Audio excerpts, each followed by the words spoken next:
During Rama's time, it was that time trying to establish a civilization. Sending his pregnant wife to the forest is a cruel thing. He lived with that pain every moment of his life. So in Krishna's case, he deals with them completely differently, not by the book, but by his wit. In the war, he was very cunning. So he is dealing with him in a different way.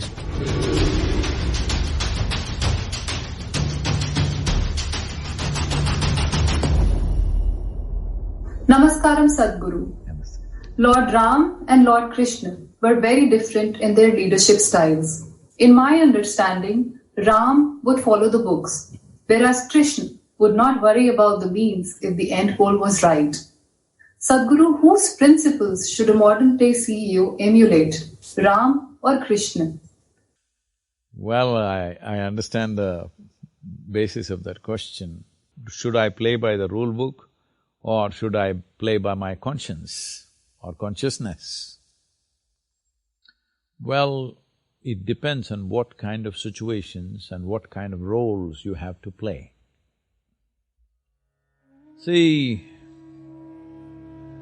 at the time of Rama, we call him Rama in southern India, okay? You cut off his name Ram. In Tamil Nadu is Raman, okay? So, when it comes to Rama, he is playing by the book because you must understand at that time, one continuous conversation in that society is how to establish an order. So, Rama is at that kind of time when in this subcontinent there was no described law. So one important dimension of his life was he wanted to bring order and civilization to that place. So he always talked about the thing, even if he saw it was very cruel what he was doing. For example, sending his wife back to forest the second time over, when she is pregnant, he knows it's wrong. He knows as a husband it's wrong, as a man it's wrong. But he is doing it because if I don't establish the law, who else will? If the king doesn't establish the law, all others will start doing their own things according to personal likes and dislikes.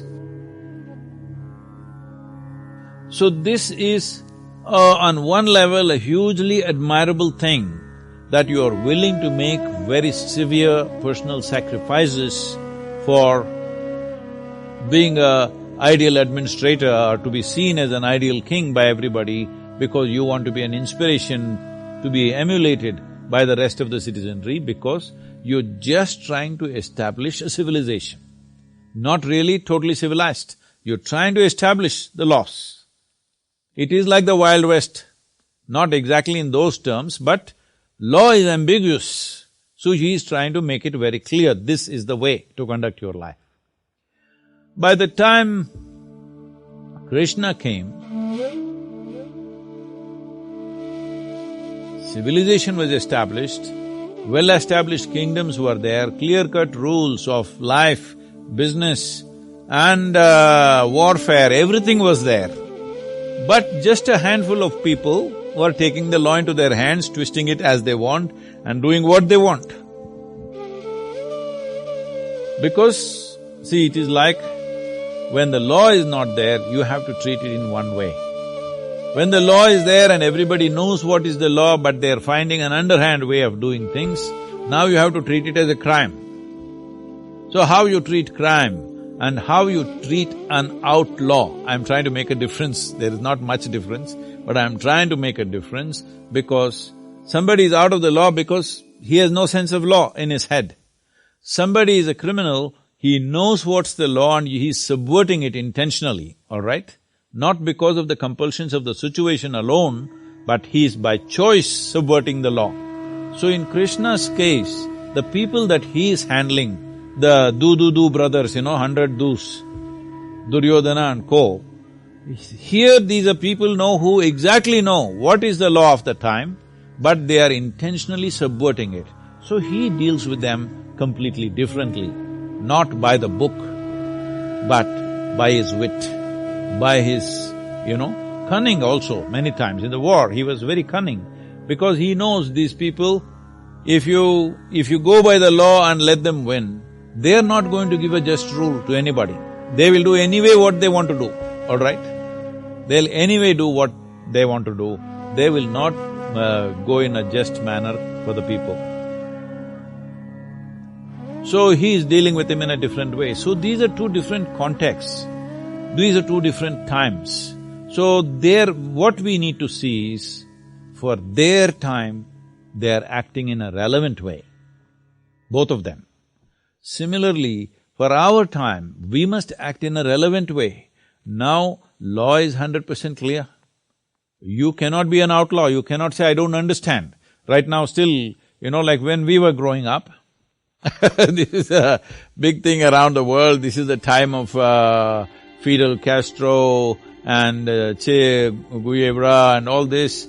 We are all thinking revolution, revolution. In India, all this Charu Majumdar, Kanu Sanyal and all these people, Somalu in the south, we are all super inspired by them and we want to go into armed conflicts. Well, it took some time for me to come to my senses, but otherwise I was almost there. Okay, some of my friends went. I went till there, but then I found that organization was as corrupt as anything else, as the government is, so I stepped back. Why I am telling this to you is, that was a time when I'm saying in 60s, 70s, we are still thinking this nation is not fully formed. But now this nation is fully formed, all our business should be is to establish the constitution in everybody's minds and hearts. It's very important, because that is where the largest well-being is. If I write my own constitution and you write your own constitution, nobody is going to be well in this place. If we want to address the largest well-being of this nation, largest number of people in this nation, then we must go by a single law, single rule book. It's very important. Not even as Rama went, because Rama went by the word, not being just many times, just by the word, being extremely cruel to certain people, because he is trying to establish the law. But now that is well done, now we can look at justice in a completely more humanistic way. We can use the rule book as a guideline. That's what we are doing today in many ways. A few people have not come into the fold, unfortunately, but otherwise the largest population in the country is looking at the rule book as a guideline and apply the law in a humanistic manner. That is the idea of a rule book. Rule book is not a guillotine to cut people's heads, all right? But at one stage it is so. When in Wild West they tried to establish law, how they established law was, these judges were called hanging judges. That doesn't mean they were hanging. For anything they were hanging people, just about anything. Daily hangings in small towns. In a town of a few hundred population, every day hanging, all right? Every day at least one guy will be hung. So hanging, they kind of established the law. Unfortunate, this happens to a country or a civilization when you're trying to establish a national identity or a civilizational identity in a very short span of time. When it happens over a long span of time, it can happen with much less cruelty, but when it tries to happen in a very short, brief amount of time, enormous cruelty will happen. This is what people call as revolutions, this is what people call as establishment of law, whatever. But when they try to do it in a short span of time, wherever you see in the world, whether it's United States or China or Russia, wherever, when they tried to create a whole new civilization in a brief amount of time, it could only happen with enormous cruelty. So during Rama's time, it was that time trying to establish a civilization, but not in such a rush as it's been done in modern times. They took time, so there was no that level of cruelty, but there was cruelty. Sending his pregnant wife to the forest is a cruel thing, very cruel thing for himself. It's not just cruel to his wife and his children, it's extremely cruel to him. With that pain, he lived all his life. He was not somebody, he sent his wife away and he's happy. He lived with that pain every moment of his life. But he still did it because for him, establishing a rule book was very important. But Krishna's time is a different time. Our time is totally different time. So we must be current, we must be relevant to the times in which we exist.